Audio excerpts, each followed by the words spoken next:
अयोध्या के राजा थे राजा दशरथ। उनकी 3 रानियां और 4 पुत्र थे, राम, लक्ष्मण, भरत और शत्रुघ्न।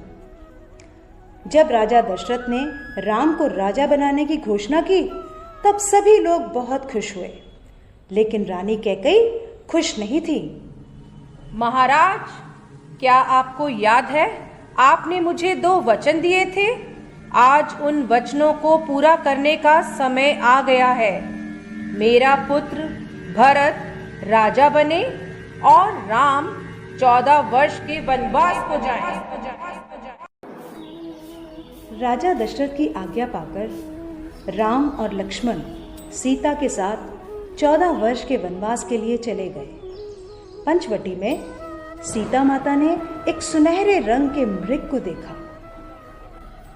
रंग सुनहरा मृग अति सुंदर, सीता मन को भाए, कोई जाए इस मृग को अति शीघ्र ले आए।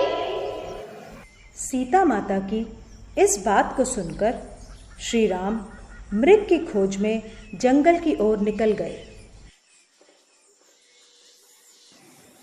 बहुत देर हो गई, प्रभु राम अभी तक लौटे नहीं। लक्ष्मण, लक्ष्मण, हे सीते, हे सीते। लक्ष्मण, लक्ष्मण देखो, प्रभु तुम्हें अपनी सहायता के लिए पुकार रहे हैं। हे माते, ये मुझे किसी मायावी शक्ति का कार्य लग रहा है। आप चिंतित ना हो, भैया जल्दी घर लौट आएंगे। नहीं लक्ष्मण, मेरी आज्ञा का पालन करो। जाओ, प्रभु को तुम्हारी सहायता की आवश्यकता है। ठीक है माते, किंतु आप इस लक्ष्मण रेखा को पार नहीं करना। रावण को ज्ञान था कि वो लक्ष्मण रेखा को पार नहीं कर पाएगा, इसलिए उसने साधु बनने का ढोंग रचा और सीता माता को उठाकर ले गया। भिक्षाम देहि, भिक्षाम देहि। हे मुनिवर, भिक्षा स्वीकार कीजिए। हे देवी, एक साधु का इतना अनादर, घर के द्वार से ही भिक्षा देकर भेजना चाहती हो। जाओ, नहीं चाहिए तुम्हारी भिक्षा। नहीं नहीं मुनिवर, रुकिए, मैं आती हूँ।